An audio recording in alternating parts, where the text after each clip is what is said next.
दोस्तों नमस्ते। प्रधानमंत्री नरेंद्र मोदी ने महाराष्ट्र में हाल ही में दो मुद्दों पर बड़े बयान किए हैं। एक किया है राहुल गांधी को पाकिस्तान में जो प्यार मिल रहा है उसके संदर्भ में, और दूसरा कांग्रेस नेताओं को 3 चुनौतियां दी है। इन दो मुद्दों पर हमें आज थोड़ी सी तो बात करनी होगी। पाकिस्तान में जिसे प्यार मिलता है और पाकिस्तान को लगता है कि देश में यह चुनकर आए, ऐसे लोगों के बारे में पाकिस्तान की अगर राय अच्छी है तो क्या देश के लिए वह लोग अच्छे होंगे क्या, यह सोचना हमारा कर्तव्य है। पाकिस्तान के एक पूर्व मंत्री है चौधरी फवाद हुसैन। चौधरी फवाद हुसैन ने एक ट्वीट कर लिया और उस ट्वीट में राहुल ऑन फायर लिख डाला। मतलब राहुल गांधी को चुनाव में यश मिले, यह पाकिस्तान की आवश्यकता है। अब पाकिस्तान को कांग्रेसी क्यों अच्छे लगते हैं, इसके कई कारण हैं। इसलिए हमें उन ब्लंडर्स को देखना पड़ेगा जो पाकिस्तानियों ने के लिए यहां के नेताओं ने किए हैं। सारी चीजें मैं आपको विस्तार से आगे आगे बताने जा रहा हूं, कोई दिक्कत नहीं है। पाकिस्तान के संदर्भ, पाकिस्तान को फायदा हो और भारत का नुकसान हो, ऐसे कितने ब्लंडर किए गए और इन्होंने किन्होंने किए हैं? ये सारे के सारे कांग्रेसी नेताओं के कार्यकाल में ये ब्लंडर हो चुके हैं। मतलब पीओके, पाकिस्तान ऑक्युपाइड कश्मीर, चीन ऑक्युपाइड तिबेट, यह किसकी देन है इस देश को? आ जाओ भाई, घुस जाओ भाई, देश तुम्हारा है, लूटो, दंगा करो, मस्ती करो, यह सब इस देश में होता आया है।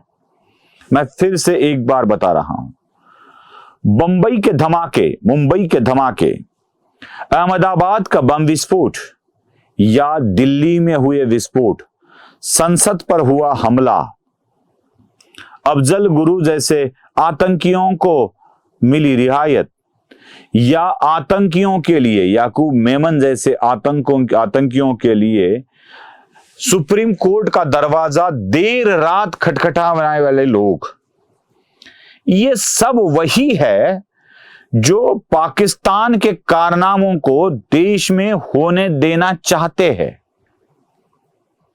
जितने भी बम विस्फोट पिछले 10 साल पहले इस देश में हुए, उसके पहले 10 सालों में जितने भी आतंकी हमले हुए, जरा याद कीजिए 2014 से लेके 2019 तक, 24 तक कहीं बम विस्फोट होने की खबर आई है? कहीं ऐसा दंगा होने की खबर आई है? दंगाइयों को रोका गया है। उत्तर प्रदेश के मुख्यमंत्री भरी सभा में कह सकते हैं, अयोध्या जी के एक चौक में गुनाह करोगे तो अगले चौक पर नहीं जा पाओगे। नहीं कर सकता कोई। यही बात है, दंगाइयों को रोका जा रहा है, पत्थरबाजों को रोका जा रहा है। कश्मीर में अब पत्थरबाज कम हो गए हैं, कश्मीर शांत हो रहा है, वहां पर कानून और सुव्यवस्था की स्थिति बनी हुई है। मुंबई में अभी बम विस्फोट नहीं हो सकते, अहमदाबाद में नहीं हो सकते, देश की सीमाएं सुरक्षित हो गई है। और जब सुरक्षित हो गई है तो किसे दुख होगा? पाकिस्तान को दुख होगा। स्वाभाविक बात है, कोई दोहरा नहीं है कि पाकिस्तान को दुख होगा, क्योंकि हम भारत में कुछ कर नहीं पा रहे हैं। इसका दुख तो उन्हें होना स्वाभाविक है। अब पाकिस्तान को लगता है कि जो सीमाएं सुरक्षित करते हैं, जो ठोकते हैं, जो घुस कर मारते हैं, बदला लेते हैं, तहस नहस कर देते हैं आतंकियों के अड्डों को, डर लगने लगता है आतंकियों को, इस देश में अशांतता फैलाने वालों को डर लगने लगता है, तो पाकिस्तानी तो चाहेंगे ही कि देश में यह सरकार न रहे, चाहेंगे। जैसे देश में घोषणा होती थी ना, ये सरकार बदलनी है, ये सरकार निकम्मी है, वैसे अब पाकिस्तान में भारत सरकार के लिए घोषणाएं होती होंगी, ये सरकार काम वाली है, ये सरकार बदलनी है। और बदलनी है तो पाकिस्तानियों को राहुल गांधी का साथ देना आवश्यक हो जाता है। जो सरकार पाकिस्तान बदलना चाहता है, क्या उस सरकार को हम भी बदलना चाहते हैं? जरा इसके बारे में सोचना पड़ेगा। पाकिस्तानी जिस सरकार को बदलना चाहते हैं, क्या हम भी उस सरकार को बदलने देंगे? पाकिस्तान जिसकी तरफ से खड़ा होता है, क्या हम भी उसी की तरफ से खड़े होने वाले हैं? इसलिए आश्चर्य होता है कि पाकिस्तान के मंत्री जब ऑन फायर वाले ट्वीट करते हैं और हमारे ही देश के नेता के साथ खड़े हो जाते हैं। अब साथ ही साथ देश के प्रधानमंत्री कांग्रेस नेताओं को 3 चुनौतियां देते हैं। कौन सी 3 चुनौतियां है वो 3 चुनौतियां है, एक, धर्म के आधार पर हम आरक्षण नहीं देंगे, यह लिखित में देना होगा। दूसरा है, SC ST के आरक्षण को कभी कम नहीं करेंगे। और तीसरा है, पिछले दरवाजे से मुसलमानों को आरक्षण नहीं दिया जाएगा, मतलब किसी प्रवर्ग में, जैसे OBC SC ST प्रवर्ग में समाविष्ट करके न दिया जाएगा। जब प्रधानमंत्री का वो भाषण सुन लीजिए। मैं भी कांग्रेस को 3 चुनौतियां दे रहा हूं। હું 3 પડકાર ફેંકું છું કોંગ્રેસ સામે। મારા 3 પડકાર છે અને શાહજાદામાં હિંમત હોય, કોંગ્રેસમાં હિંમત હોય, એમના ચટ્ટા બટ્ટાઓમાં હિંમત હોય तो एक चाय वाले का बेटा मुकाबला करने के तैयार है। मारो पहलो પડકાર, कांग्रेस લખીને બાંયધરી આપે કે એ ભારતના બંધારણમાં કોઈ છેડછાડ નહીં કરે, ભારતના બંધારણને નહીં બદલે।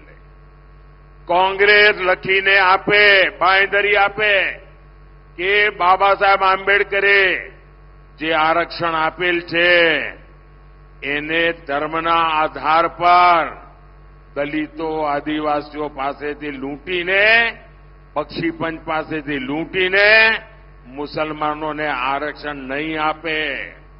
અને મારો ત્રીજો પડકાર છે, कांग्रेस लिखित में। सुना? अब इन 3 चुनौतियों के उत्तर कांग्रेस नेताओं को लिखित में देश की जनता को देने चाहिए मैनिफेस्टो में अपने, कि हम ये नहीं करने वाले हैं। लिखित में न देने का मतलब क्या होता है? वही होता है कि कांग्रेस ये करना चाहती है, मुसलमानों को पिछले दरवाजे से आरक्षण देना चाहती है, साथ ही साथ धर्म के आधार पर वो आरक्षण देना चाहती है। देश के SC ST OBC का कोटा कम करके अन्य धर्मियों को वो देना चाहती है। देश में आरक्षण जाति के प्रवर्गों के आधार पर है, देख लीजिए संविधान में। और संविधान में यही बदलाव लाकर कांग्रेस ये करना चाहती है, ऐसा आरोप लग रहा है। नहीं करना चाहती है तो लिख के दे दे, यहां के SC ST OBC आश्वस्त हो जाएंगे, उनको लगेगा कि कांग्रेस हमारा हक छीनने वाली नहीं है। लेकिन यह होता नहीं है। कांग्रेस देश के मुसलमानों को विशेषाधिकार बहाल करना चाहती है, जो अब तक करते आई है, और उनके साथ खड़े होना चाहती है। मोदी इसके ऊपर सवाल उठाते हैं और साथ ही साथ पाकिस्तान से इसको फायदा कराना चाहती है, यही उसका अर्थ होता है। इसीलिए पाकिस्तान के मंत्री राहुल गांधी के साथ खड़े हो जाते हैं। अब राहुल गांधी को इसके ऊपर अपना खुलासा करना आवश्यक बन जाता है। करे तो अच्छा है, ना करे तो और अच्छा है। नमस्ते।